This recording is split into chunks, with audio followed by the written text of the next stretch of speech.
Hi, this is Kamala, host of the She Moves Mountains podcast. Welcome to this episode.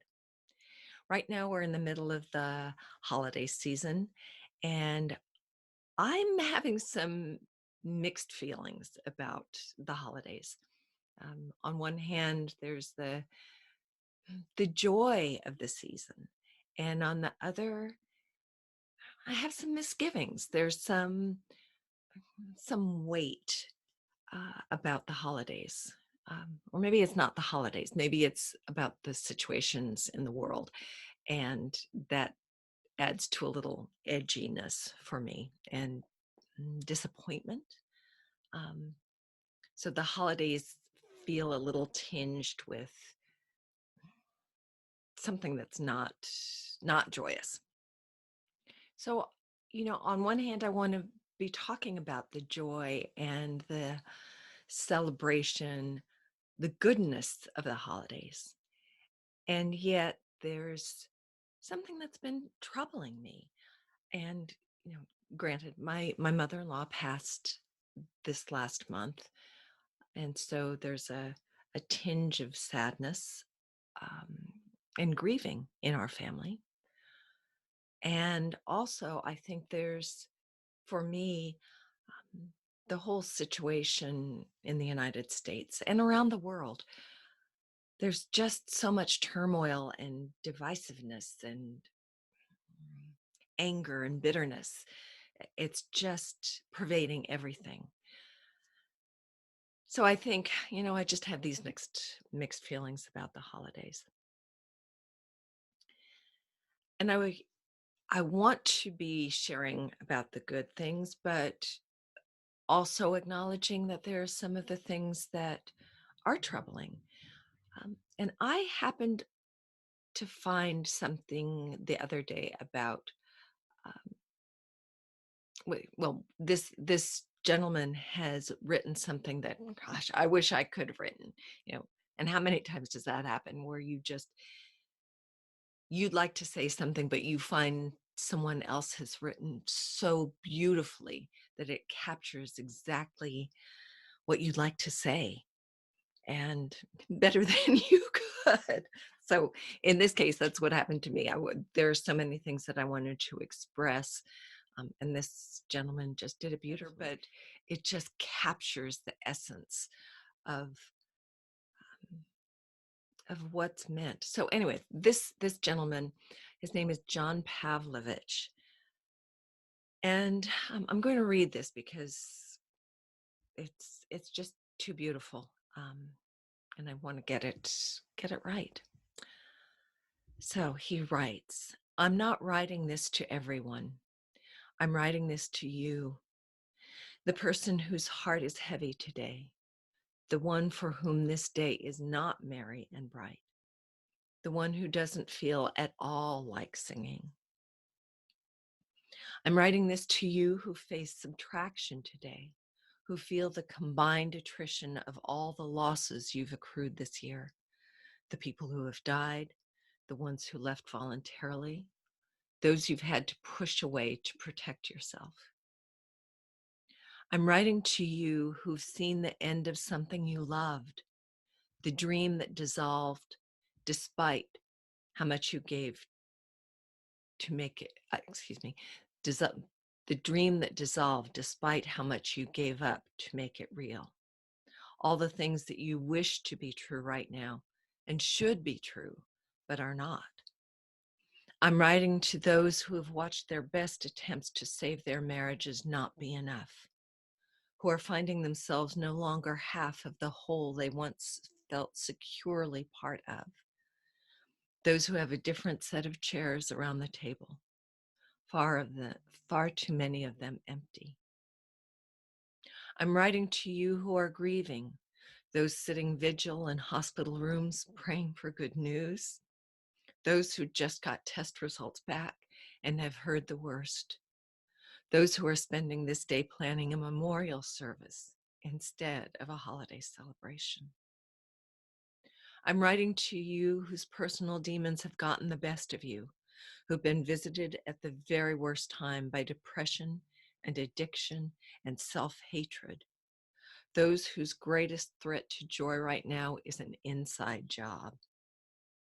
I'm writing this to those who are alone today, geographically separated from the people they love, emotionally distanced from those they desire proximity to, pushed by circumstance to the solitary places. I'm writing this to those who have been left broken by this year, by its cruelty and bitterness and violence. Those of you who harbor more anger, carry more grief, and bear more fear because of what you've seen and what you know and how you feel about this place you call home. Ultimately, I'm writing to you who for a million different reasons find peace difficult to come by in a time when it's supposed to be plentiful. I don't have any magic words to fix what is broken around you or to repair what is broken within you. I can't simply place a cursor on the sadness you feel and backspace until it's deleted, replacing it with words like comfort or peace or contentment. I can't say anything in this small space that will mend. I can't say anything in this small space that will mend what is severed, resurrect what has died, or heal what is ill. I just wanted these words to hopefully remind you of two things. The first is that you are not alone, that even though you're uniquely suffering in the specific sadness you're inhabiting right now, you are not suffering by yourself. The world is filled with people who are not exactly, but still deeply burdened, grieving, angry, hopeless, exhausted. Even if you never see their faces or know their names, rest in the truth that millions of wounded people stand in solidarity with you this day, and that they get it. I get it. The second thing I wanted to remind you of is that though this is your painful story right now, it is not the end of your story. The way you feel today will not always be the way you feel. As difficult as it is to imagine in these painful moments, there will be holidays where lightness returns to you. Days when you are cultivating new dreams again. When you once more feel secured in a place where you belong. When you again find yourself embraced by people who see you and treasure the goodness in you. Days when you are easily pushing back your demons. There will be holidays when celebration is your default setting. But right now, don't feel any guilt for the sadness within you. Don't beat yourself up for not wanting to sing right now. Don't feel pressured to have the shit together and that simply isn't together and won't be for a while. Just receive this Christmas or holiday as it is. Receive it as you are, with all the struggle and uncertainty and grieving it brings. I'm not writing this to everyone, but if I've written this for you, be greatly encouraged. You are loved.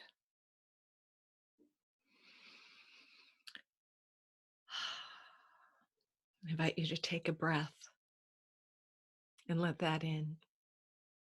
You are not alone. And if you feel that anger or frustration or not peace, you're not alone.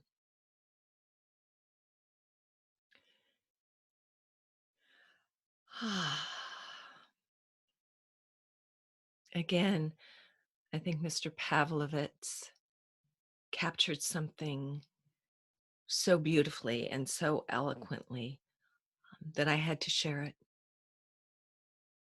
So for those of you who he did write to, whether it's some grief in your life personally, or even if it's the grief of the the world that we're living in right now, whatever it is, I hope this message, this reading, does give you at least a glimmer of peace and hope and hope. And I think that's it for today. I thank you for tuning in and listening to this piece. And I look forward to connecting with you next time. Hmm. Normally, I say peace and blessings, and it feels a little trite today. Um, but it is meant from the bottom of my heart. So may peace come to you, even that glimmer, and blessings, knowing that you are loved, even if it doesn't feel like it, even if you do feel alone. There is love. So until next time, take care all. Bye for now.